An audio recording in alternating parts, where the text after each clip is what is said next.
Hi everyone, I hope you all are fine at your places. तो हम आज अपने नेक्स्ट पार्ट पे चलते हैं एसक्यूएल के, विच इज सब क्वेरीज। और ये बहुत इंपॉर्टेंट टॉपिक है जब भी हम एसक्यूएल में क्वेरी सीखते हैं, ठीक है। क्योंकि इसके अंदर हम क्या करते हैं, हम एक क्वेरी के अंदर एक और क्वेरी डाल देते हैं, यानी नेस्ट कर देते हैं क्वेरीज को।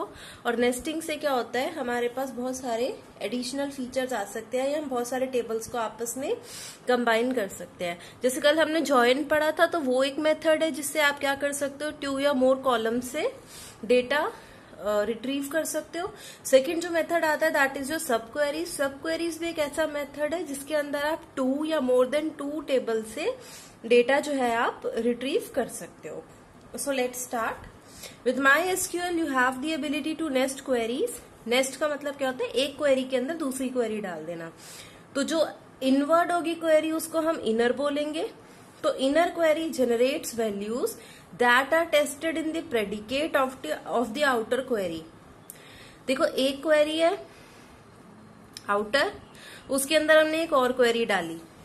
तो वर्किंग कैसे होती है, पहले ये इनर क्वेरी रन करेगी, ये कोई आउटपुट जनरेट करेगी, और वो आउटपुट जो है कहाँ जाएगा, टेस्ट होगा, वेयर कंडीशन में जाएगा, किसकी, आउटर क्वेरी की। फिर उस आउटपुट पे टेस्टिंग होगी, और टेस्टिंग के बेसिस पे आपको कुछ आंसर रिट्रीव होगा। तो यहाँ पे वो यही बोल रहा है कि टिपिकली जो इनर क्वेरीज होती हैं वो जनरेट करती हैं values that are tested in the predicate of the outer query, determining when it will be true. और जब भी वो ट्रू होती है तो उसके कॉरस्पॉन्डिंग आपको आउटर क्वेरी से एक आंसर मिलेगा। तो हम सीधा चलते हैं कि क्वेरीज कैसे बना सकते हैं। पहला क्वेश्चन है आपका, suppose we know the name but not the snum of sales person Motika. मान लो हमें नेम पता है, एक सेल्स पर्सन है, उसका नाम मोतिका है, पर मुझे उसका एस नम नहीं पता है, मतलब से उसकी आईडी नहीं पता है, पर उसका नेम पता था, एक सेल्स वुमेन थी। And wanted to extract all of her orders from the orders table. और मैं क्या चाहती हूँ कि उसके सारे ऑर्डर्स जो है मुझे ऑर्डर्स टेबल से मिल जाए। अब देखो ये नेम जो है ये तो आपका कौन से टेबल में था, सेल्स पर्सन टेबल में, जहाँ पे सेल्स पीपल की इन्फॉर्मेशन थी। तो वो नेम तो वहां पे है, और लेकिन इन्फॉर्मेशन मुझे सारी कहाँ से चाहिए, ऑर्डर्स टेबल से। और अगर आपको ध्यान हो तो ऑर्डर टेबल और सेल्स पर्सन टेबल को जो कॉलम ज्वाइन कर रहा था, या जो दोनों में एक रेफरेंस की तरह एक्ट कर रहा था, वो था एसनम, और वो कॉलम मुझे पता ही नहीं है। तो अब मैं कैसे निकालूं, तो मैं ये कर सकती हूँ कि कोई ऐसा तरीका हो जिससे पहले मेरे पास इस नाम से ये सेल्स पर्सन नंबर आ जाए, जब मेरे पास इसकी आईडी आ जाए उस सेल्स पर्सन वाले टेबल से, तो वो आईडी फिर मैं इस ऑर्डर्स टेबल को दे दूं, और फिर मैं इसको बोलूं कि अच्छा अब इस आईडी का जो भी ऑर्डर जनरेट हो रहा है वो मेरे को तू दे दे। समझ गए। पहले अब मैंने यही बोला ना कि आप सब क्वेरीज का यूज क्यों करेंगे, ताकि आप दो डेटा को कंबाइन करके कोई इन्फॉर्मेशन रिट्रीव कर सके। तो हम क्या कर सकते हैं, एक टेबल में से मोतिका की नाम के थ्रू हम उसका सीरियल नंबर फाइंड कर लेते हैं, और जब वो सीरियल नंबर मिल जाता है तो वो हम दूसरे टेबल को दे देते हैं, उसको बताते हैं भाई इस नंबर का जो भी तेरे पास ऑर्डर है तो मेरे को वो दे दे। तो केस बन गया ना नेस्टेड का। अब बस हमको देखना है कि हमें बनाना कैसे है। तो पहला काम क्या है, मोतिका का सीरियल नंबर मिले। तो मोतिका का सीरियल नंबर मिले मतलब वो इनवर्ड क्वेरी है, क्योंकि इनवर्ड का आंसर आपका वेयर क्लॉज में जाता है आउटर क्वेरी के, और उससे फिर आंसर जनरेट होता है, ठीक है। तो इसका मतलब आपको जो इनिशियल चीज चाहिए वो इनर क्वेरी का पार्ट होगी, और जो भी आपको आंसर में चाहिए होता है वो आउटर क्वेरी का पार्ट होगी। तो बस ये देखते हो, अब हम इसकी सिंपल सी क्वेरी बना देंगे। तो पहले मैं इनर वाली बना लेती हूँ, यानी मुझे तो पता है कि मुझे क्या चाहिए, मुझे एसनम चाहिए। कहाँ से, मेरे टेबल का नाम था सेल्स पीपल, जहां पर नेम क्या हो, मोतिका। तो मैंने बोला जहां पर भी नेम मोतिका है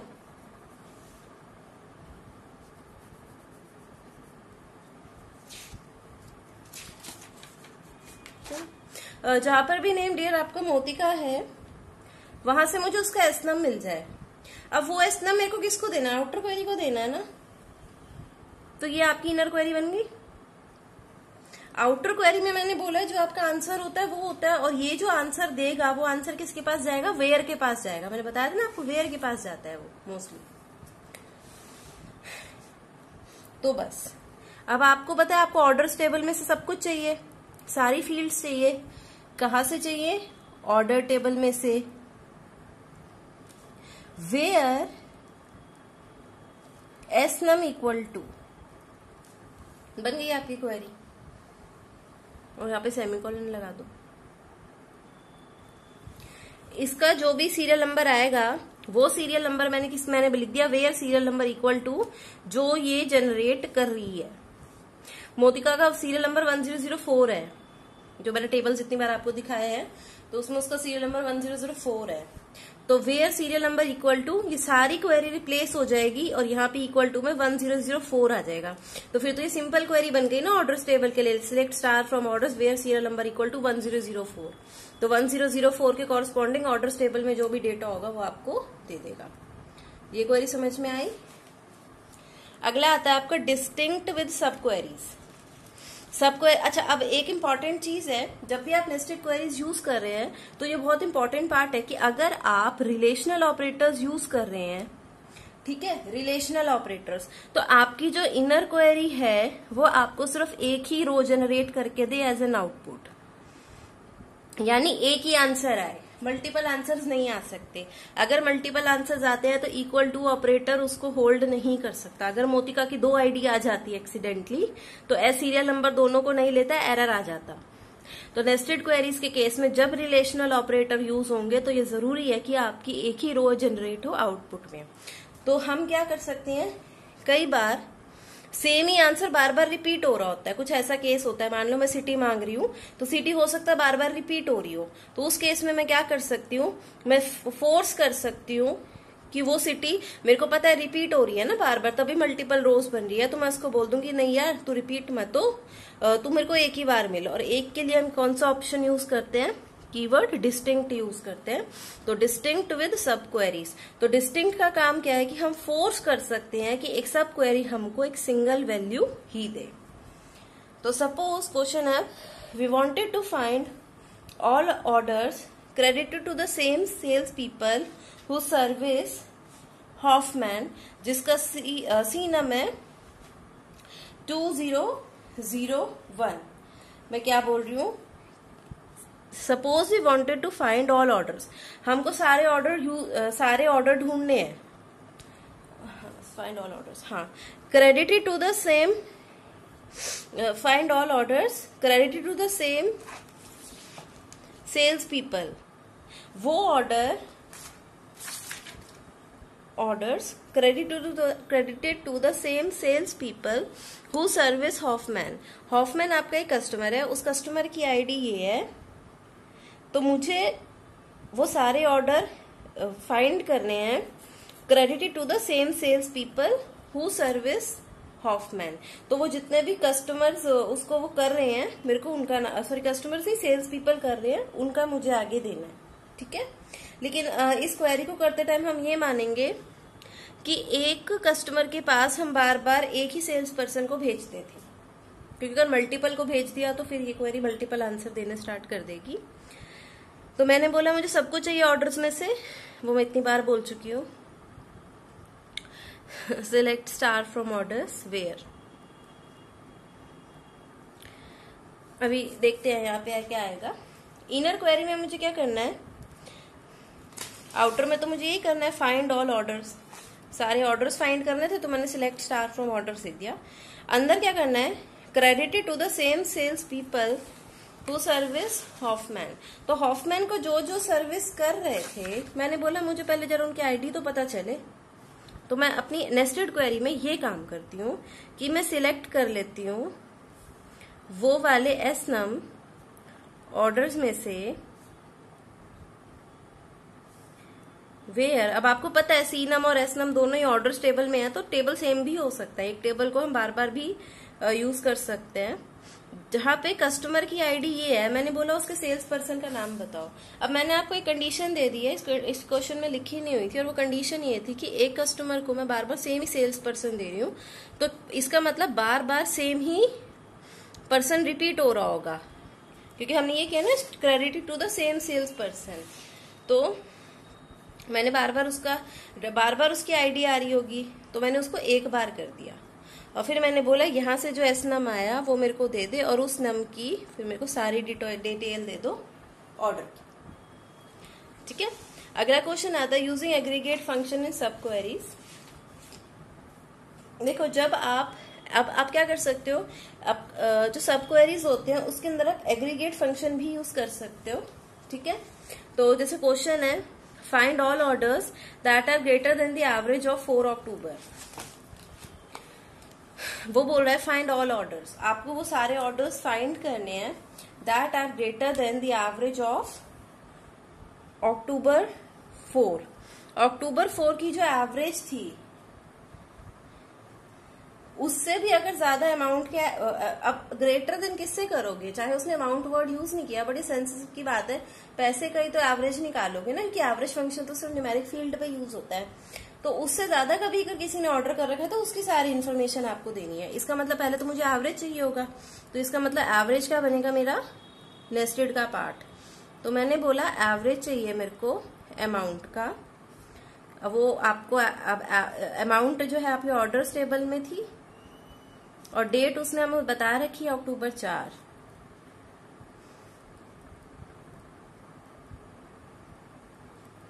ठीक है, अब मैंने बोला सारा ऑर्डर चाहिए तो मुझे आउटपुट में चाहिए सिलेक्ट स्टार फ्रॉम ऑर्डर्स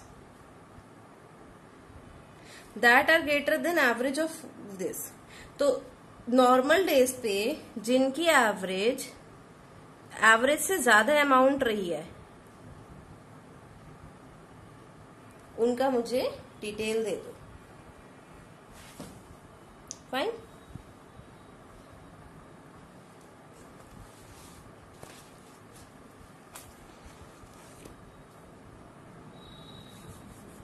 अब मैंने आपको एक बात बोली थी कि ये वाली वैल्यू रिलेशनल ऑपरेटर के लिए एक ही आंसर दे, तो देखो एक ही देगी। आपको पता है जो एग्रीगेट फंक्शन होते हैं वो बहुत सारे डेटा के ऊपर वर्क करते हैं और एक ही आंसर देते हैं, तो गारंटीड है कि यहां से जो आंसर निकलेगा वो एक ही होगा, और एक ही होगा तो आगे फिर कंपैरिजन होता रहेगा उस अमाउंट से, तो टेबल आपको आउटपुट में फिर काफी सारा डेटा प्रोवाइड कर सकता है।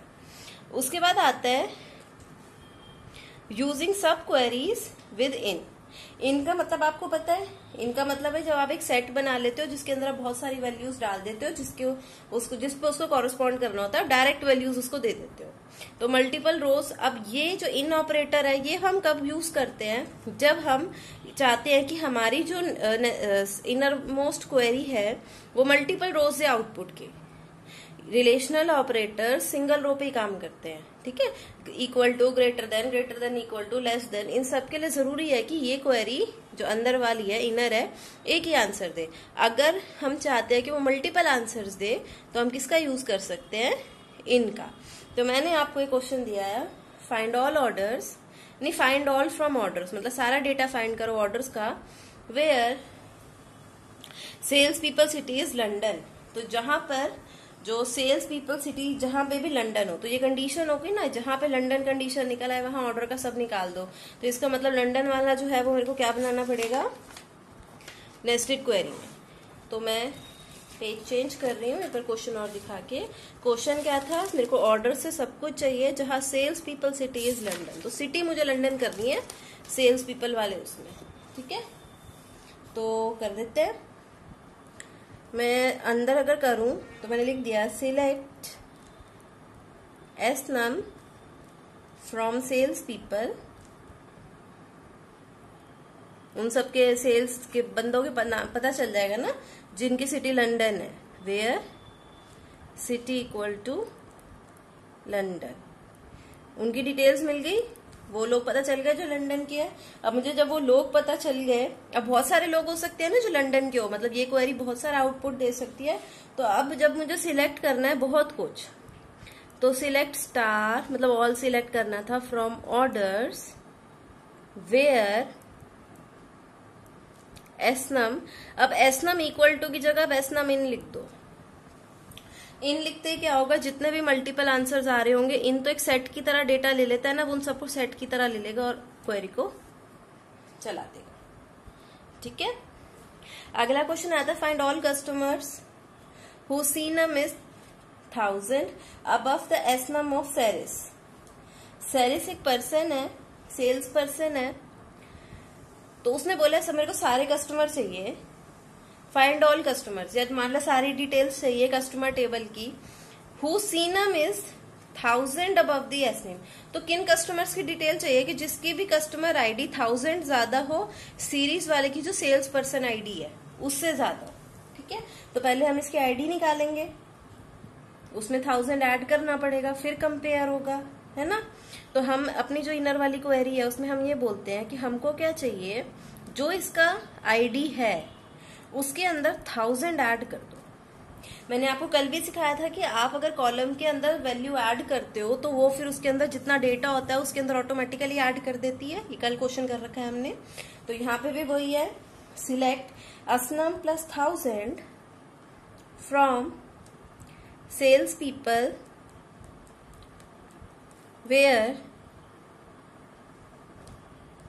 S name equal to Serres. उसने हमें नेम बता रखा है ना कि जिसका नेम है सेरिस, मैंने बोला उसकी मुझे नंबर तो मिले पर उसमें 1000 ऐड करके ही दो। जब वो मुझे मिल गया, अब मुझे कंपेयर करना है ना, फाइंड ऑल कस्टमर्स, तो ऑल कस्टमर्स चाहिए, तो select star from customers who cnum is, तो वेयर सीनम क्या हो, एस नम प्लस 1000 हो। ठीक है, तो एस नम प्लस 1000 करते करते जो भी वैल्यू इधर आएगी वो उसका हमें डिटेल मिल जाएगा। अब डियर दो चीजें हैं, अगर ये क्वेरी एक आउटपुट दे तो इक्वल से काम चल जाएगा, अगर इसके मल्टीपल आउटपुट हो तो आप इन भी लगा सकते हो। तो इट विल डिपेंड कि आपका डेटा है कैसा, तो सेफ जो साइड है वो इनसे रहेगी। उसके बाद आता है आपका count the customers with ratings above San Jose average.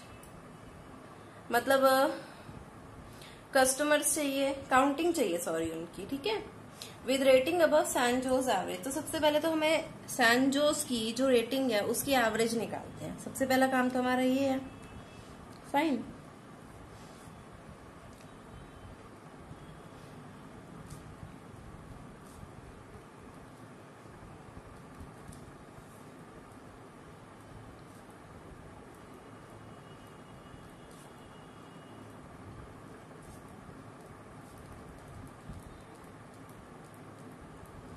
तो जहां पर भी सिटी सैन जोस है वहां पे मैं उन सबको ढूंढ के कस्टमर टेबल में से एवरेज निकाल दी रेटिंग की। जब रेटिंग आ गई, काउंट दी कस्टमर्स, अब मुझे काउंट करना है उन कस्टमर्स को विद रेटिंग्स अबव होनी चाहिए।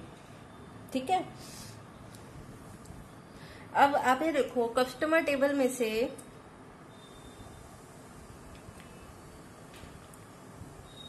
अब प्रॉब्लम क्या आएगी आपको कि एक बड़ा सा टेबल था, उसके अंदर सबकी रेटिंग आपको गिवन थी कस्टमर्स के अंदर, ठीक है, और आपको सिटी भी गिवन थी। अब आप क्या चाहते हो कि आपको एक तो रेटिंग मिले नहीं पर हम देख लेते हैं।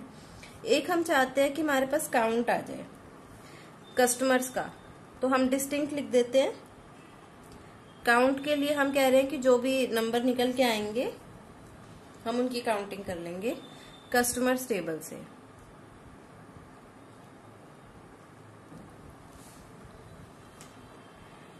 अब हम क्या करेंगे,